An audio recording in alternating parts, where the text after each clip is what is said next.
Hey everybody, welcome to the Module 1 overview video. This video really just takes you through the first assignment module, which should cover the first paper, and every assignment associated with the first paper. So I'm just going to log on Blackboard real quick and get myself in the course, if my internet cooperates. There we go. Alright, so under Learning Modules, you want the first module. And if you click on this button right here, it brings up a Word doc that has all the information you'll need for the first module. Again, it runs from May 9th to May 27th. And this module covers literacy and literacy sponsors. So by literacy, I mean the ways people communicate. It's not just the language that people use. So think about the specific way that you communicate in a different space. So what I mean by that is you use a certain language and have a certain way of communicating with your friends that's different than the way you communicate with your grandmother, for example. You have a different way of communicating with your fraternity or your sorority. You use a certain language and a certain kind of communication sort of style in that space, and that's going to be different than the kinds of languages and the kinds of communication that you do in the classroom. So really, think about literacy as the specific way that you communicate in a certain space. And literacy sponsors are sort of the people that help you learn how to communicate in that way. So, for example, when you get a new job, right? Like every job, every workplace has a specific kind of language or a specific kind of literacy that they use in that workspace. And when you first get that job, you may not know what that literacy is and why people use that literacy. So a literacy sponsor is, in this case, it will be the person or maybe the thing that helps you learn that literacy. So maybe in this workplace, there's a training video, and that training video lets you know here are some of the specialized terms that you use. Here's a specific literacy that you need for this job. If that's the case, then that video would be your literacy sponsor. Uh, if it's actually a person that helps you out, that person would be the literacy sponsor. So really, a literacy sponsor is just the person, place, or thing that helps you develop whatever specific literacy you might need for whatever community or whatever place you find yourself in. So in like a fraternity or a sorority, your literacy sponsor could, for example, be your big sister or your big brother or whatever, like that person that your mentor in that fraternity or sorority, because they're really the one that's there to help you figure out all the different sorts of ways that that fraternity, that sorority does things in terms of the way they talk, the way they communicate, etc. So this assignment is about you telling me about one of your literacy experiences. That's why it's a narrative. So think about this assignment as almost a story in which you're the main character. And in this story, you'll be telling me about your own experiences learning some kind of literacy. What that literacy is completely up to you. I've had assignments about fraternities and sororities. I've had assignments about workplaces. I've had assignments about specific UC clubs. I've had assignments about different video games. So like a game like League of Legends or a game like, I'm trying to think of another one off the top of my head, or like Call of Duty. All those games, or like Counter-Strike, all those games have a certain kind of literacy or a certain kind of language associated with them. So like League of Legends, for example, you have your carries and you have your supports and you have your junglers, and like all those terms mean something very specific within the context of the game. So like a game like League of Legends has its own specific kind of literacy. And I've had some pretty good papers about people learning like a video game literacy. I've also had papers about like an emotional literacy. I've also had papers about like cultural literacy. So many times when students study abroad, they're in a different culture and they don't really know how to read that culture. They don't really know, again, think about literacy in the broadest sense. So literacy isn't just like, well, I went to Spain and I didn't know Spanish. Although that could be a literacy narrative, there's more to it than that. So, for example, in like a different country, there's going to be different kinds of cultural norms. There's going to be different kinds of like, just really cultural expectations that as a newcomer, you have to kind of learn how to read and to navigate to be able to sort of make your way around that culture. So that's kind of a cultural literacy. Again, think about literacy broadly. It's not just necessarily the words that you use, but it's also more about learning how to read a situation based on some kind of like knowledge. So once you learn more about a culture, you'll be able to sort of look at situations in that culture in a different way because you sort of have that literacy and you can read those situations with that literacy. So again, lots of different kinds of papers that you could do with this. But if you are, have trouble coming up with ideas or you need help, like I think this might be a literacy narrative, but I'm not sure, feel free to email me and I can definitely help you out with any of those problems that you might have. So this module has a couple journal articles, a couple sample literacy narratives, some peer review stuff, some lectures. Really, each assignment module is going to have a few different parts. So it has the readings, and I'll pull this up on the website so you can see it. So it has the readings, and then it has the lectures. It also has discussion board posts and then peer review. And all these different parts are going to be in each module. So for example, for the discussion board, what I have is, let me pull up my Module 1 overview again. For the discussion board posts, these are like smaller assignments. For example, one discussion board post is on planning your literacy narrative, and you have to post this by Wednesday, May 18th at 11:55. So if you just go to the website and then click on the discussion board, you'll see that you have a forum for the literacy narrative plan. And this is where you kind of post just your general outline or your general plan about the literacy narrative. And I have some questions that you need to answer right here.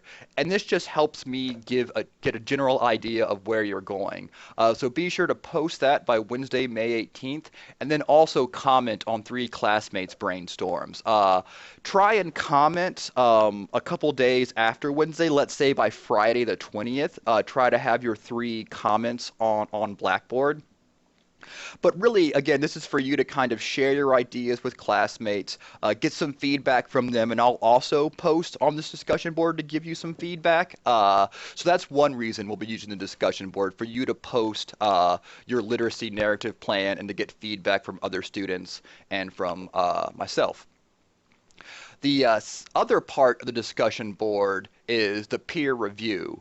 For the peer review, you'll post a draft to the discussion board by Friday, May 20th, and you can just post a draft like in like doc form onto the discussion board. Like there's an option for you to upload files to the discussion board. So you would just upload your paper to the discussion board, and then you'll have a group. Like I said, like I mentioned in the previous video, I haven't made groups yet just because I want enrollment and the class list to kind of finalize before I make groups.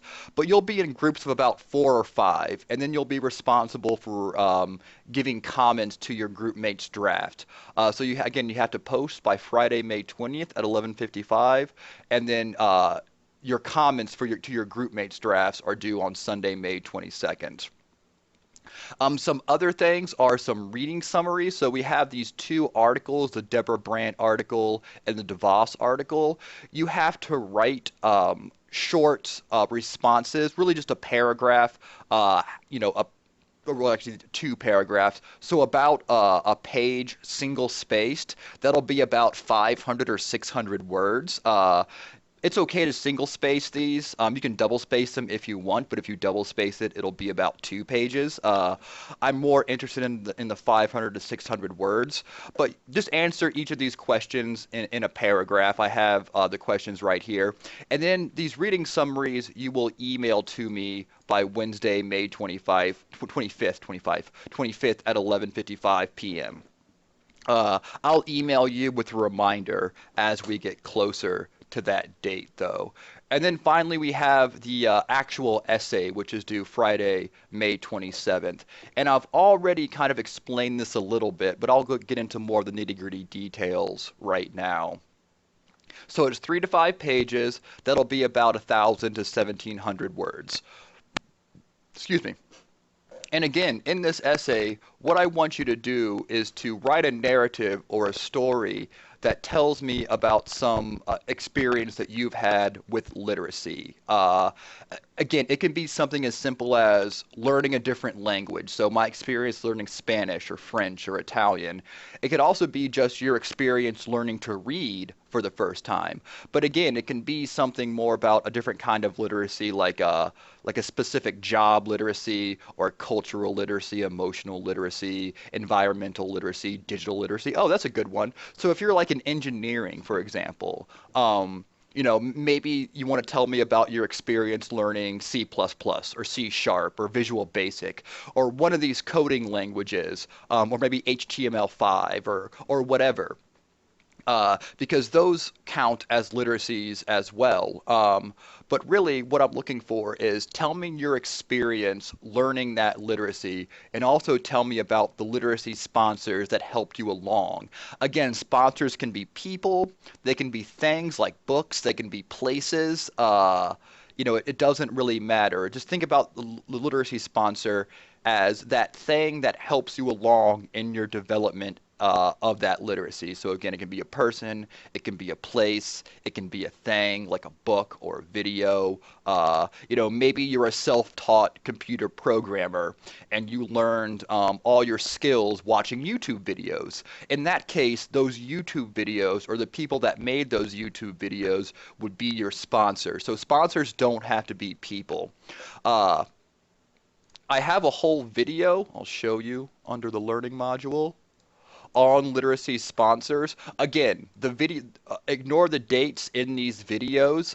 The dates in this video are correct, but the dates in these lectures 1 through 4, those may not be correct. However, I do have a video on literacy and literacy sponsors, which explains these concepts in a little bit more depth. So if you're confused, watch those videos and see if those don't clear up any misconceptions or any problems that you might have. But you can also, again, email me with any questions about this assignment or these concepts if they come up. Uh, One option for this is you don't have to write a paper for this. You can write or you can work in like a multimodal form, so you can do something like a YouTube video. I had a girl that was on the UC dance team do a performative dance, like interpretive dance for her project. It was actually pretty good. But you can work in a non-paper format. So again, you can do a YouTube video, some like PowerPoint presentation. You could write a poem. I've actually had a student write a poem that was pretty solid. But if you did do this multimodal literacy narrative option, make sure to have a 1 to 2 page rationale where you kind of explain to me the choices that you made and this sort of the thought that went behind this multimodal narrative. Also, if you choose to do a multimodal literacy narrative, I have a couple things. I have a sheet on the guidelines for multimodal literacy narrative. And then I also have a video. So if you don't want to write just the classic 4 to 5 page paper, 3 to 4 page paper, whatever I have, again, you can work in a different, a multimedia kind of format if you want to, as long as you give me that 1 to 2 page rationale. Also, be sure to get my approval, just because in case you need advice or in case, you might be having some problems or in case you might be missing the mark. I just like knowing what you're doing so I can give you advice. So if you plan on doing a multimodal literacy narrative, be sure just to clear it with me so I can give you some tips on it. But this overview should give you all the information you need about dates. Really, the big things are, of course, the paper, which is due on the 27th, and then also the literacy narrative brainstorm, or rather the planning your literacy narrative. the peer review and the draft, and then the reading summaries. But those are really the only assignments in this module. But if you have any questions, feel free to ask me, and I will help you out the best I can. All right, I will see you all later.